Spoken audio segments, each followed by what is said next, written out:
దురదృష్టకరమైన సంఘటన ఏంటంటే అధ్యక్ష, అతిథిగా ఆహ్వానించినటువంటి గవర్నర్ గారు ఆయన ప్రసంగ సమయంలో ప్రతిపక్ష పార్టీ శాసనసభ్యులు వ్యవహరించినటువంటి తీరు చాలా దుర్మార్గం అధ్యక్ష. ఎందుకంటే ఈ సభలో రాజ్యాంగం ద్వారా మనం వచ్చాం అధ్యక్ష.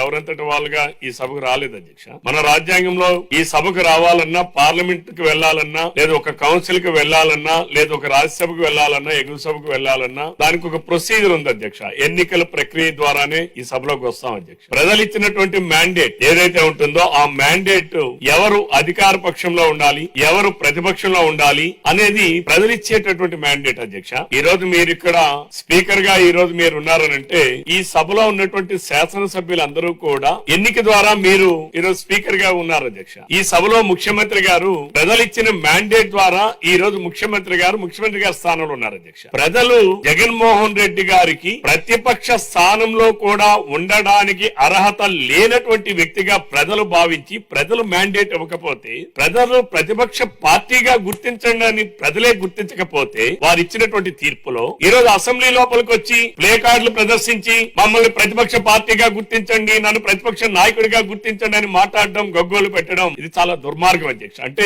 రాజ్యాంగాన్ని అపహాస్యం చేయడం అధ్యక్ష. ఇది అంటే ప్రజలు ఇచ్చినటువంటి మ్యాండేట్ ని కూడా అపహాస్యం చేయడం అధ్యక్ష. ఇది అందరూ కూడా ఈ సంవత్సరాలకు ఒకసారి ఎన్నికలకు వెళ్తాం అధ్యక్ష, ప్రజల తీర్పు కోసం వెళ్తాం అధ్యక్ష. ప్రజలు ఇచ్చినటువంటి తీర్పును శిరసావహించడం అంటే ప్రజలు ఇచ్చినటువంటి స్థానాల్ని గౌరవించి సభలో ప్రవర్తించడం అధ్యక్ష. మరి నిన్న గవర్నర్ గారి ప్రసంగంలో వాళ్ళు వ్యవహరించినటువంటి తీరైతే నేను చాలా దుర్మార్గం అధ్యక్ష.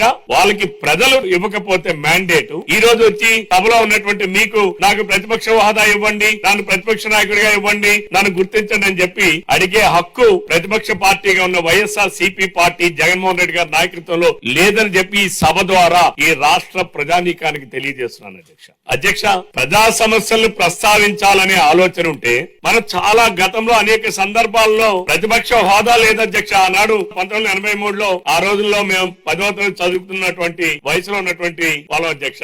ఆ రోజుల్లో మన వెంకయ్య నాయుడు గారు, జైపాల్ రెడ్డి గారు, ఇంకా తమ్ముడు పుత్తలపల్లి సుందరయ్య గారు, ఎంతో మంది మహానుభావులకి ఏ ప్రతిపక్ష హోదా లేదధ్యక్ష. కానీ వాళ్ళందరూ సభలో ప్రజా సమస్యల్ని సభ దృష్టికి తీసుకొచ్చి సమర్థవంతంగా వారి నాయకత్వాన్ని వారి పెంచుకుంటూనే సభ హుందాతనాన్ని కాపాడుతూనే ప్రజా సమస్యలు ప్రస్తావించాలి అధ్యక్ష. ఆనాడు వాజ్పేయి గారు అధ్యక్ష 1983 ఆ సమయంలో అధ్యక్ష వాజ్పేయి గారు ఆ రోజు భారతీయ జనతా పార్టీకి ఉన్నటువంటి సంఖ్యాబలం ఎంత అధ్యక్ష? ఇద్దరు సభ్యులు ఉండేవాళ్ళు అధ్యక్ష. వాజ్పేయి గారు, ఎల్కే అద్వానీ గారు, వారిద్దరు కూడా ఆ రోజు సభలో వారి వాగ్దాటితో, వారి పటిమతో, వారికి ఉన్నటువంటి సమయ స్ఫూర్తితో ఆ రోజు ప్రతిపక్ష హోదా లేకుండా దేశ సమస్యల్ని సమర్థవంతంగా ఆనాడు మరి పార్లమెంట్ లో ప్రస్తావించినటువంటి సందర్భాలు ఎన్నో చూసాం అధ్యక్ష. 2004 లోక్సభ ఎన్నికల అధ్యక్ష కాంగ్రెస్ పార్టీకి 44 మంది పార్లమెంట్ సభ్యులు ఎన్నికయ్యారు అధ్యక్ష. 55 మంది పార్లమెంట్ సభ్యులు ఎన్నికైతేనే ప్రతిపక్ష హోదా ఇస్తారు అధ్యక్ష. కాంగ్రెస్ పార్టీ లేకపోయినా రాహుల్ గాంధీ గారు సభకు హాజరు కాలేదా? ప్రజా సమస్యలను ప్రస్తావించలేదా? అంటే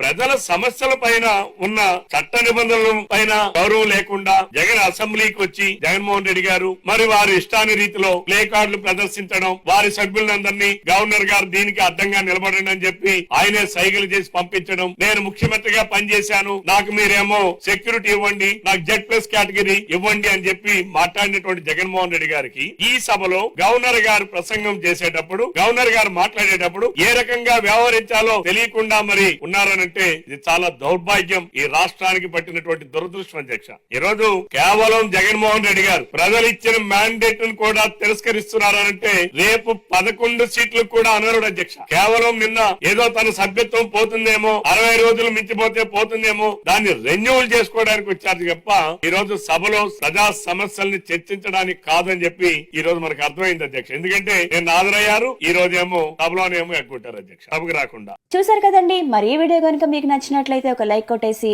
మీ అభిప్రాయాన్ని కూడా కామెంట్ బాక్స్ లో తెలియజేస్తూ ఇలాంటి ఇంట్రెస్టింగ్ అప్డేట్స్ కోసం మా ఛానల్ ని సబ్స్క్రైబ్ చేసుకోండి.